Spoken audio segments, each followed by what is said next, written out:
this is where I show you how you can make your lovely dresses for your female friends, for your clients, or for yourself.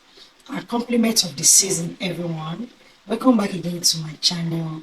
Very quickly, I'll be showing you how you can make this lovely apron. As you can see, this apron is actually for kitchen. You can use it for gardener. You can use it for services like chef also. So you can actually use different materials of your choice, and it's best you use cotton material.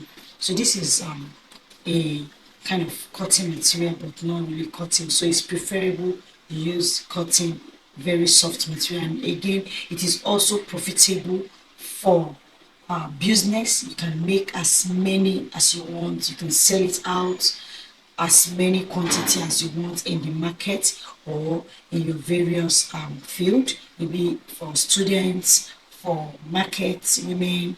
So it is actually profitable, most especially in this time and season we have here in Nigeria in this economic period. So you can do as much as you want from this, from making this. So guys, if you haven't subscribed to my channel, kindly subscribe to my channel, turn your notification bell on to get notified each time I upload new videos. And again guys, please help me to always give my videos thumbs up, comment on every of my videos to support me. Stay tuned as we get into this video guys. Now I have my fabric on fold with 28 inches in length. So from the center part, I'll go in by 4 inches. If you're a plus size, you can go in by 6 inches thereabouts. And remember, it should be on fold before taking your measurements. So this is the chest line now. So you know, this is like a off shoulder, so you go down by 8 inches. So I'll go down by 8 inches from the upper side. So I'll outline that area and then I'll be connecting it. Just make sure you do the same, you do it the same way I'm doing it right now. So you connect it like so, so like a armhole curve, you understand. So I'll connect the 4 inches to meet up with the 8 inches, and then I'll take my scissors and I'll cut it out. So after doing this, the next thing I'll do, the wideness of the fabric I'm in need of, I'll be taking it from the center part after cutting out that area. So I'll go in by 9.5 to 10 inches. If you're a plus size, you can actually add 3 inches to this. So I'll be going in on the down part by 10 inches, while on the other, the upper area, I'll go in by 9.5 inches. I just wanted the down part to, you know, to be spread like kind of wider than the upper area. I'll then outline it using my pattern master, and then I'll take my scissors and cut it out. So after cutting it out, I'll spread it out. And remember, I said this is on fold, so I'll be showing you how you're going to be doing this. From the down part, you take it by 1 inches on fold. So this is just it. You fold it in twice, so and you give it a good press before stitching it, and then before you do the both sides. So I'll go now and also be doing this upper area, and I'll come back and show you all how it is looking like.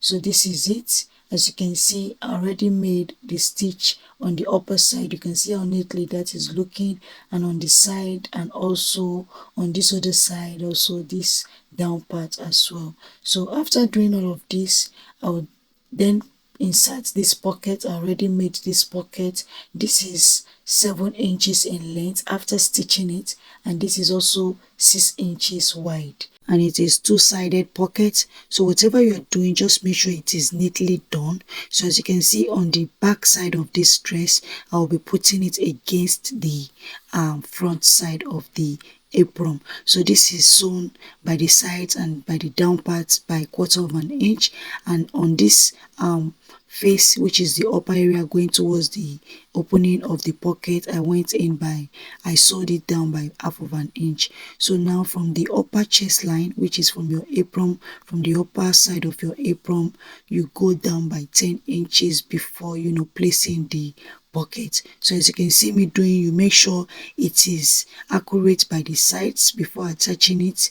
I went in by 3 inches on both sides, and also make sure there is a gap in between the center part of the pocket. I'm just making sure it is well accurate, and then I'll be taking my pin to pin everything down so it's secured before going to my pressing machine to join it all together. So just make sure whatever you're using to do this, it's a matching thread, because this will be showing outside your apron, not really inside. So this is where I'm just trying to make sure it is accurate, and then I will pin everything down.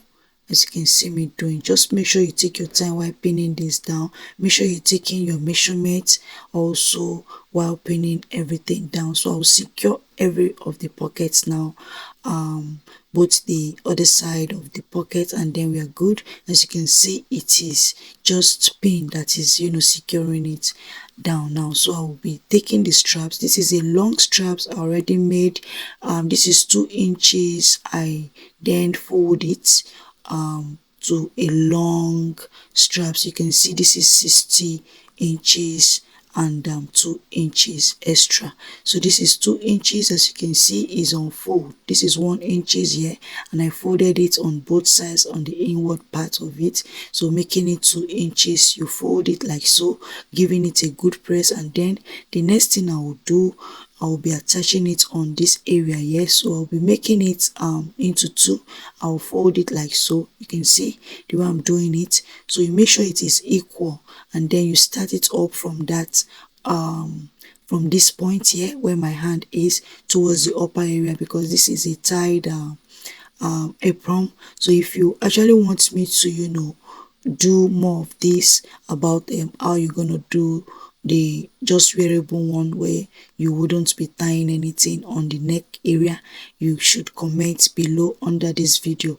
You can see how secured I've already secured this down using my pin. So all you just need to do now is, after pinning it, you go straight to your machine and start up from the from the upper area of these straps. Also, you do likewise to the other side of your curvy part. So you stitch it down like so. So as you can see me doing, you make sure you go on with a good tailor and a neat tailor. So you do likewise to this pocket area here, you stitch it down. You can see how it is. So you do likewise to this other side, and you're good to go. I hope you enjoyed this tutorial so far. Thanks again for watching. Until I see you again in the next one, kindly help me to like this video, comment under this video where you're watching from, and do not forget to subscribe and turn on your notification bell. Until I see you again in the next one, guys. Bye.